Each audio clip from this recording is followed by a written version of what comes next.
In a platform where growth usually takes years, one channel skyrocketed almost overnight.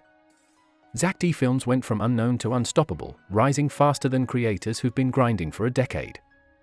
In fact, for a brief moment, even MrBeast's growth looked slow in comparison. But with rapid success comes a darker side: copycats.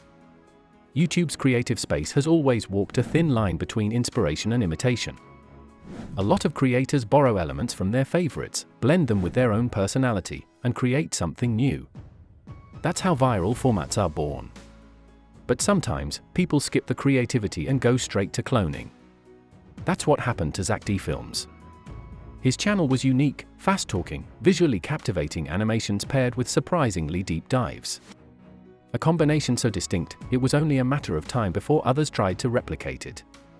But unlike most knockoffs that disappear as quickly as they appear, one managed to break through by playing the game differently.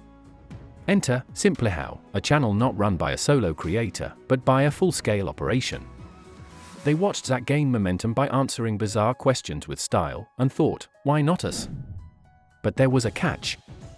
Zack's animations, while minimalistic, took hours to create and cost hundreds per video.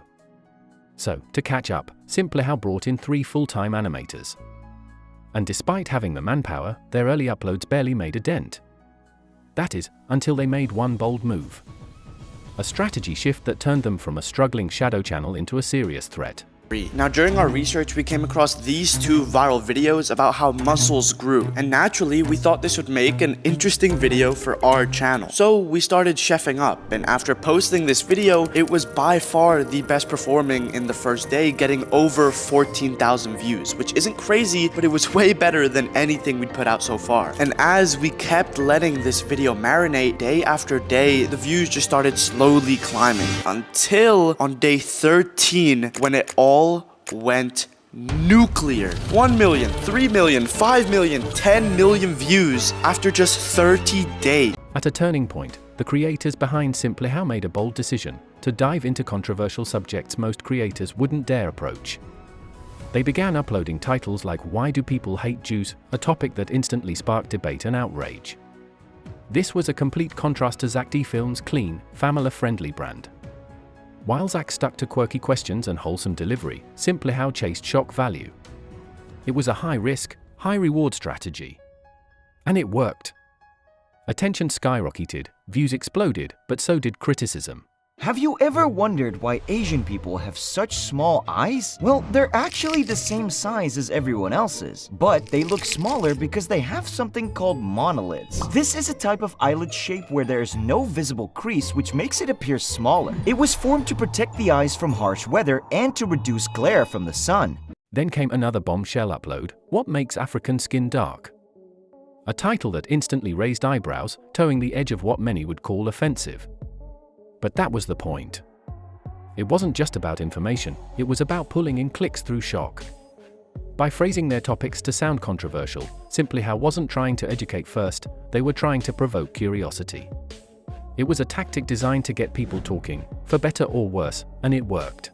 Have you ever wondered why Africans are so black? Well, it's actually due to the intense sunlight they faced thousands of years ago. But in order to protect themselves from harmful UV rays, their skin evolved to produce something called melanin, and more of it meant darker skin. The melanin also helped them cool down by blocking a portion of heat from absorbing into their skin, avoiding overheating. The topics were basic. But the titles? Genius.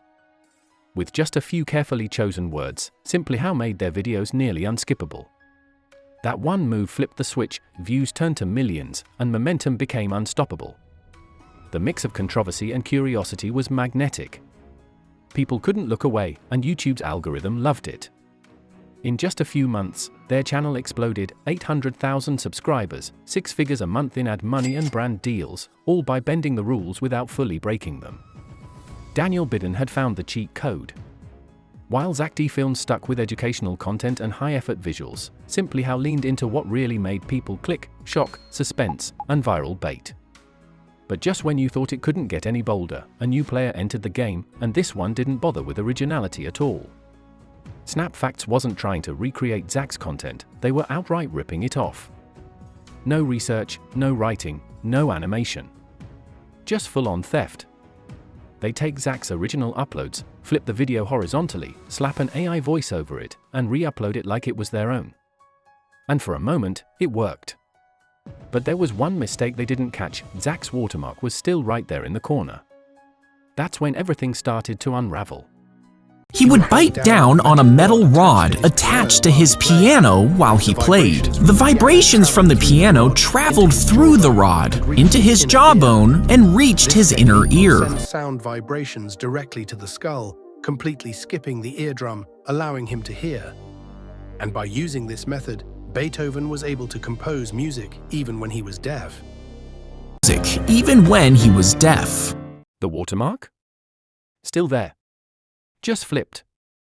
Frame by frame, it stared back, proof the video wasn't theirs. Anyone paying attention could tell what was going on. But SnapFacts didn't care. They kept uploading like nothing happened. Their game wasn't about building loyalty or long-term fans, it was about low cost, high gain. With no editing, no research, and no team to pay, even 5,000 views per post meant free cash. And while most of YouTube's audience saw right through it, not everyone did. Older viewers, casual browsers, and people unfamiliar with Zack films had no reason to question it. To them, SnapFacts looked like just another fun fact channel sliding into their feed.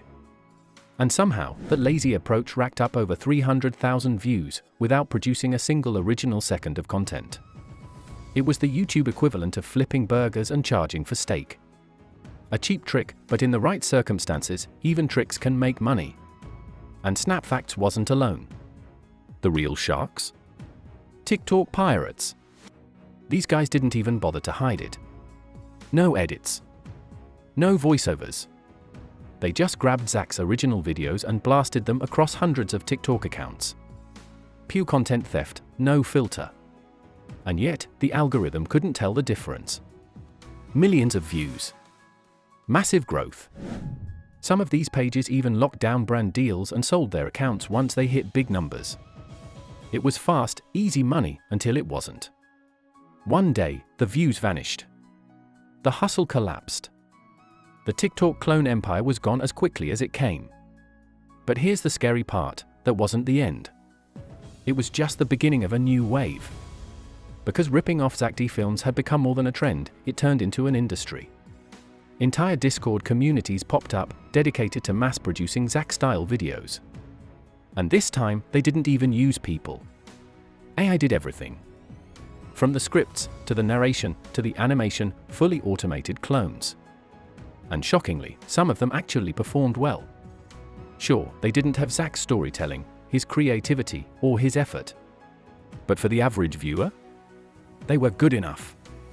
And that's all the algorithm needed to keep pushing them. Space, it's not just cool, it's a survival challenge. First off, oxygen. Without it, nada. Spacecraft carry tanks and have systems to recycle air. Next, water. They purify it even from sweat. Food, it's compact and nutritious, like space sushi. Temperature control is key. After months of letting it slide, Zack's patience officially ran out. With dozens of channels piggybacking off his success, he finally decided to strike back, quietly, but effectively. One unsuspecting YouTuber recently got a surprise in their inbox, an email from Zack the Film Society. The tone? Professional, but not friendly. They'd been watching. And they found stolen material. The email pointed out that clips from Zack's content were being used without authorization. They didn't accuse the creator of stealing outright, calling it a misstep rather than intentional theft, but the warning was firm. Take it down or face the consequences.